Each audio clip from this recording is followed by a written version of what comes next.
നമസ്കാരം. Chalakudy port federal ബാങ്കിലെ ആസൂത്രിത കവർച്ച പ്രതിയെ പോലീസ് ടീം വർക്കിലൂടെ കുടുക്കി. കേരള പോലീസിന് ബിഗ് സല്യൂട്ട്. വിശദീകരണവുമായി പോലീസ് ഇൻസ്പെക്ടർ ചേരുന്നു. പ്രതിയുടെ പേര് റിജോ ആന്റണി. റിൻഡോ എന്നുകൂടി പേരുണ്ട്. റിൻഡോ എന്ന് വിളിക്കുന്ന റിജോ ആന്റണി ദീർഘകാലം അയാൾ ഗൾഫിലായിരുന്നു. വളരെ പ്ലാൻഡ് ആണ് ഓപ്പറേഷൻ.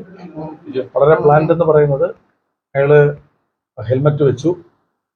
ഹെൽമറ്റ് വെക്കുന്നതിന് മുമ്പ് തന്നെ അകത്ത് ഇയാളൊരു മങ്കി ക്യാപ്പ്, ഒരു മാസ്ക് വെച്ചിട്ടാണ് ഹെൽമറ്റ് വെച്ചത്. കാരണം ഒരു തരത്തിലും ഐഡന്റിഫൈ ചെയ്തത്. അയാൾക്കറിയാം CCTV ഉണ്ട്. CCTVയിലെ ഐഡന്റിഫിക്കേഷനാണ് പോലീസ് പിടിക്കുന്നതെന്ന് അറിയാവുന്നത് കൊണ്ട് ഒരു തരത്തിലും ഐഡന്റിഫൈ ചെയ്തെന്നുള്ള വളരെ ശ്രദ്ധയോടെ, മുൻകൂട്ടിയുള്ള കരുതലോടെ വെൽ പ്ലാൻഡ് ഓപ്പറേഷൻ ആയിരുന്നു അയാൾ ചെയ്തത്. ഏതാനും ദിവസങ്ങൾക്ക് മുമ്പ് അയാൾ ആ ബാങ്കിൽ വന്നു. ബാങ്കിന്റെ സിസ്റ്റം അല്ല അയാൾ കണ്ട് മനസ്സിലായി. ഇതൊക്കെ അയാൾ അഡ്മിറ്റ് ചെയ്യുന്നു. ആ ബാങ്കിൽ ഉച്ചയ്ക്കുള്ള സമയം ആൾ കുറവാണെന്നും പൈസ ക്യാഷ് എവിടെയാണ് വെക്കുന്നതെന്നും ഇവരെ നമുക്ക് എങ്ങനെ മറ്റ് സ്റ്റാഫിനെ ഒഴിവാക്കി ഓപ്പറേറ്റ് ചെയ്യാൻ പറ്റുമെന്നൊക്കെ അയാൾ വളരെ നന്നായിട്ട് പഠിച്ചു. പിന്നെ അയാളുടെ വാഹനം, അതിന്റെ നമ്പർ പ്ലേറ്റ് അയാൾക്കറിയാം. വാഹനം ഐഡന്റിഫൈ ചെയ്യാൻ പറ്റും പോലീസിന്. CCTV ഉണ്ടായിരുന്നു.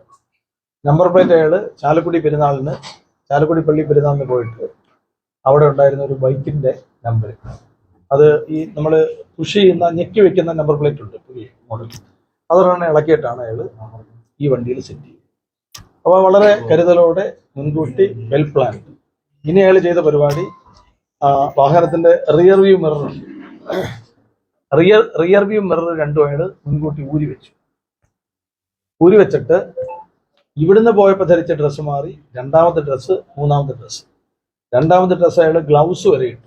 ഫിംഗർ പ്രിന്റ് പിടിക്കാതിരിക്കാൻ വേണ്ടി, ഒരു തരത്തിലുള്ള ഐഡന്റിഫിക്കേഷനും കിട്ടാതിരിക്കാൻ വേണ്ടി. എല്ലാവർക്കറിയാം കണ്ണിന്റെ റെറ്റിന ഐഡന്റിഫിക്കേഷൻ, വിരലിന്റെ fingerprint identification, facial identification, vehicle identification, ഇതെല്ലാം തന്നെ ഒരു തരത്തിലും പിടിക്കാൻ പറ്റാത്ത രീതിയിൽ അയാൾ ഓപ്പറേറ്റ് ചെയ്ത്. ഡ്രസ്സ് ഐഡന്റിഫിക്കേഷൻ അയാൾ ആദ്യം ഇട്ട ഡ്രസ്സല്ല, അങ്ങോട്ട് വന്ന വഴിക്ക് തന്നെ അയാൾ വഴി നല്ല ഡ്രസ്സ് മാറി, രണ്ടാമത്തെ ഡ്രസ്സ്. എന്നിട്ട് റൂട്ട് പ്ലാൻ ചെയ്തത് വരെ വളരെ ബുദ്ധിപൂർവ്വം ഇടത്തോട്ടും വലത്തോട്ടും തിരിഞ്ഞും മറിഞ്ഞും സാധാരണ നമ്മൾ പോകുന്ന സ്ട്രെയിറ്റ് റൂട്ട് വിട്ടു, ഒരു തരത്തിലും കിട്ടാതിരിക്കാൻ. എന്നിട്ട് ബാങ്കിൽ നേരത്തെ നല്ല ധാരണയുണ്ട്. അയാൾ ബാങ്കിൽ വന്നു.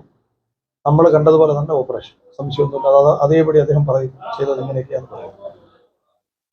എല്ലാം ഓപ്പറേറ്റ് ചെയ്തിട്ട് വേറെ രസം, ഇയാൾക്ക് വേറൊരു ഫെഡറൽ ബാങ്കിലാണ് അക്കൗണ്ട്. അയാൾ പറയുന്നത് എനിക്ക് ആകെ ഒരു അക്കൗണ്ട് ഒരു ഫെഡറൽ ബാങ്കിലേ ഉള്ളൂ. അപ്പം ഫെഡറൽ ബാങ്കിന്റെ സിസ്റ്റം അയാൾക്ക് നന്നായിട്ട് അറിയാം. ഉച്ചകാലത്ത് ബ്രേക്ക് ടൈം 2 to 2:30 അങ്ങനെയാണ് അയാൾക്ക് മനസ്സിലായത്. അയാൾ പറയുന്നത് 2 മുതൽ 2:30 ആരും കാണത്തില്ലെന്ന് അയാൾക്കറിയാം ഫെഡറൽ ബാങ്കിൽ. കാരണം അയാൾ ചാലക്കുടിയിലെ ഫെഡറൽ ബാങ്കിന്റെ ആണ് അയാൾക്ക്, ഇത് പോട്ടയിലെ ഫെഡറൽ ബാങ്ക്. പിന്നെ അയാൾ ഓപ്പറേഷൻ കഴിഞ്ഞ് അവിടെ നിന്ന് ഇറങ്ങുന്നു.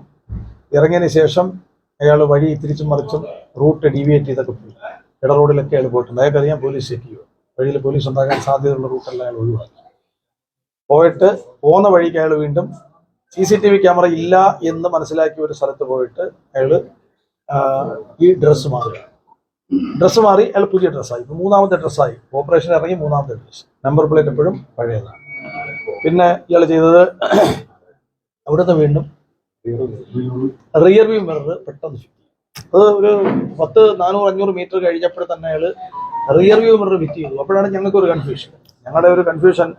ഒരു വണ്ടി പോകുന്നു, നേരത്തെ കണ്ട വണ്ടി അല്ലല്ലോ, നമ്പർ പ്ലേറ്റ് ഉണ്ട്.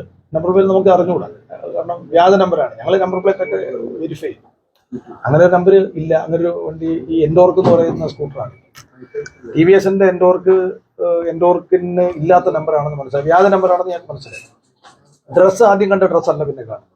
കളറ് മാറി, ഡ്രസ്സ് മാറി, സ്യൂട്ട് മാറി. പിന്നെ പക്ഷെ ഷൂവിന്റെ അടിയിലെ ഒരു നമ്പർ, ഒരു കളർ ഞങ്ങൾ ശ്രദ്ധിച്ചിരുന്നു. ഷൂവിന്റെ അടിയിലെ ആ കളറാണ് ഞങ്ങൾക്ക് ഒരു ഹിന്റായത്. പിന്നെ ഇയാള് വീണ്ടും റൂട്ട് മാറ്റി എക്സ്ട്രീം ഇന്റീരിയർ കുറെ പോയി, ഇറങ്ങിയിട്ട് വീണ്ടും അയാൾ ഹൈവേയിൽ. ഇതൊക്കെ എന്ന് പറഞ്ഞാൽ വളരെ ബോധപൂർവം ചെയ്തതാണ്. ഈ 2 മിററും നമുക്ക് വലിയ. കൂടുതൽ വാർത്തകളുമായി വീണ്ടും കാണാം. നന്ദി, നമസ്കാരം. ജെ ടൈംസിനൊപ്പം ജലാൽ മുപ്പത്തരം.